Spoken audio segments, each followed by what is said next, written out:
Welcome back, everyone. Today, we have stolen 2 marketing secrets from Marvel for you. And you will learn them in less time than it actually takes you to watch the Fantastic Four.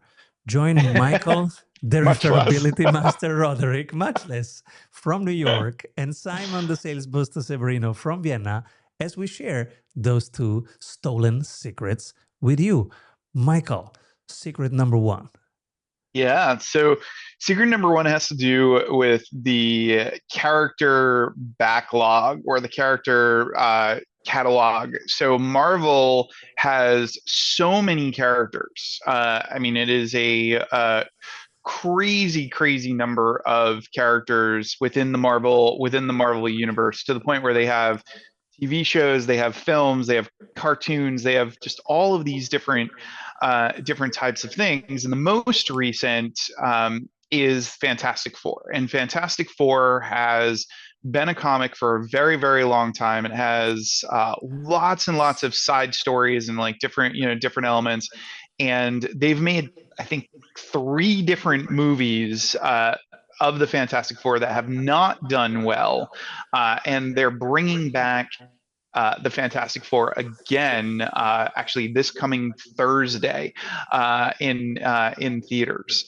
So the major thing that they do, and Marvel's very, very good at this, is that they go into that character backlog. They find that stuff that they already have, and they basically say, how can we reposition this? How can we bring this to the forefront again, even though it's been done before? And the core lesson here is that we all, whether we realize it or not, have that back catalog of characters. We have old webinars that we created. We have classes that we taught. We have interviews that we did. And most of the time, those things just kind of sit on a digital shelf. But if you think about it from the classic sort of marketing term of unused capacity, you could take any number of the things that you already have, any number of those assets, and you could repackage them and then sell them. So there's actually a lot of opportunity. There's a lot of money often sitting there, because your audience may not be able to work with you one-on-one, but they'll pay a little bit of money to be able to watch a video of something that you did, or get the material or all of the worksheets from a workshop that you did, or something like that. So you've got your own Fantastic Four kind of sitting there, and you can bring it to the forefront and start making money like Marvel. If you're listening and you go, oh, what's my gold mine? What am I sitting on? Think of, maybe you wrote a series of blogs. Those blogs, you might package or repackage into a lead magnet ebook, an ebook that people can download in exchange for their email and maybe even phone number.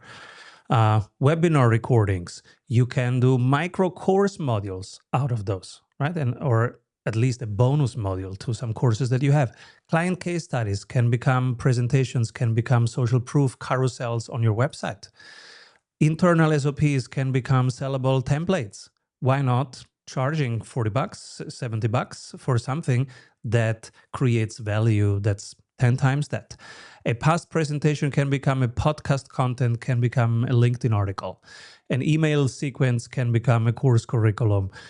B-roll can become, which means raw footage that you didn't use, right? Recordings that you didn't use can become short form social content. These are just some ideas of how you can reuse those things. Are we already at secret number 2? Oh, yes, we are. So the second one is a tough one. It's summer. In the summer, I always do this summer review. So I go through what went well, what do I want to learn. One question is, what's my biggest fear right now? And I wrote down my biggest fear. I'm 45. I have 3 kids. And I wrote down, my biggest fear is to become numb. And I defined numb as not feeling the things anymore, just being a machine, the parent machine, CEO machine, sales guy machine. Everything is optimized and organized. But on the other side, Where is the curiosity, the awe of just watching the stars and being in awe for 2 hours? My daughter, she can watch a dog and be in nirvana for 3 minutes. Uh, my fear is to lose that. Seeing a dog and forgetting that this is something big right now, right here. And this is what Marvel has unlocked and why it is a sales giant and creating hundreds of billions for Disney right now, because they have unlocked the inner child in us again. So if you think marketing is about deep needs, deep longings, eternal longings. So I'm not the only guy who thinks like that. We all, and so your clients right now, if you think about their needs, well, yeah, they need maybe less expenses here or less friction here. Yeah, but on a deeper level, what else do they need? Right? Maybe they need peace, and maybe they need to feel again like they did feel in those early days, to reconnect to that part that can be in awe. So Marvel's real genius is not really storytelling, it's emotional time travel. They bring us back to those long summers, those long shoeless summers where time is dilated, right? And we all have it in us, and we all would love to reconnect to that.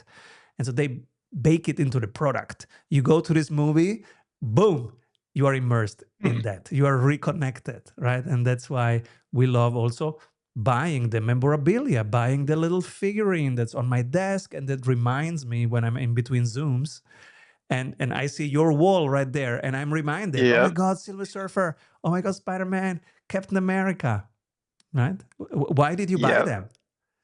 Yeah, because because again, they bring you back to that time, right? Like you have those memories of when you played with the toys, when the toys were not just toys, right? When it wasn't just like a piece of plastic to you. It was a whole world. It was imagination. It was summer. It was no responsibilities, right? Like it gets you back into that place mentally where you're not thinking about all of the adult things that you have to think about when you grow up, right? So it gives you that respite a lot of the time from just the craziness of the world. And ultimately, I mean, if we think about movies, like that's what movies provide, right? Movies provide us with escape.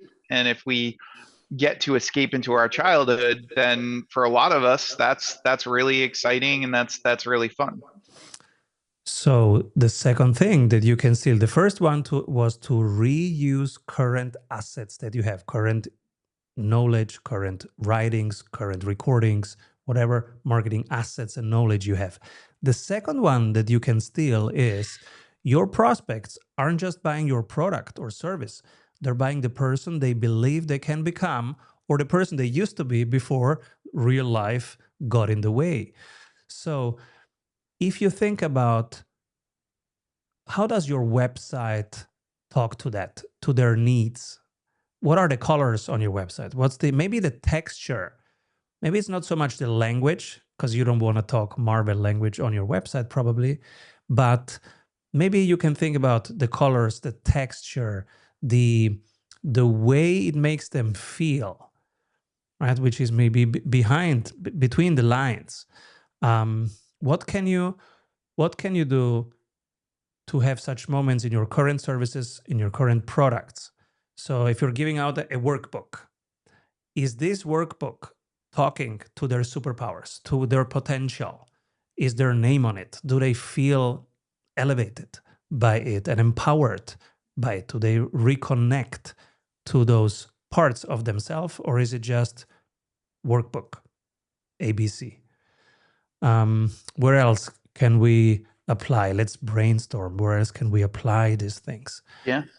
Well, I mean, I think that any time that you can sort of reference within your content something that is in that sort of nostalgic, type of place, you're going to tap into a lot of what the consumer is looking for, and that they're, and bring them back to that place. So even if you're doing something, you're selling some kind of workshop or some kind of program, and you use some Marvel language, like you might end up actually having people who will buy because it was the Silver Surfer sales, intensive, or whatever, right? And it just brings them back to that, to that place. I also think, like, just the shock and awe side of things, of you're going to send them a package, and maybe that package is something that they loved as a kid,